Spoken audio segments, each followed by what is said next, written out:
So you think you understand the theory of generators or alternators? Think again. This generator here will blow your mind.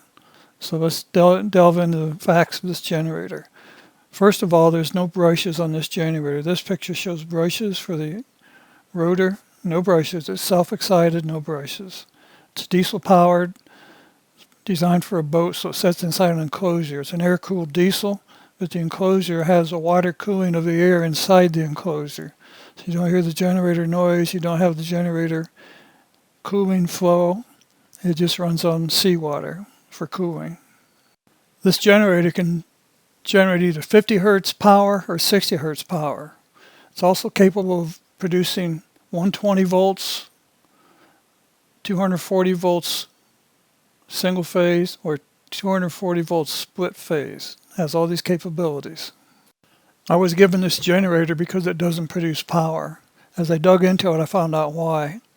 There's a voltage regulator which regulates the battery charge windings of the generator. This voltage regulator shorted, which shorted out the battery charge windings, which shorted out the adjacent power windings in the same slot. So this is why it failed.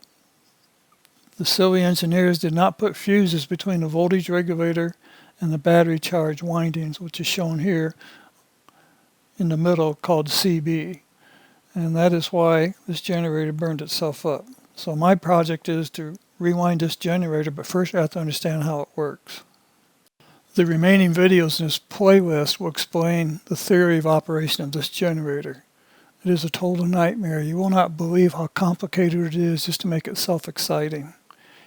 You have harmonics to deal with, you have peculiar winding arrangements to deal with the harmonics, and it's just mind-blowing the way this generator works. So if you think you know generators, check this one out and see if you can follow my reverse engineering of this generator. Good luck.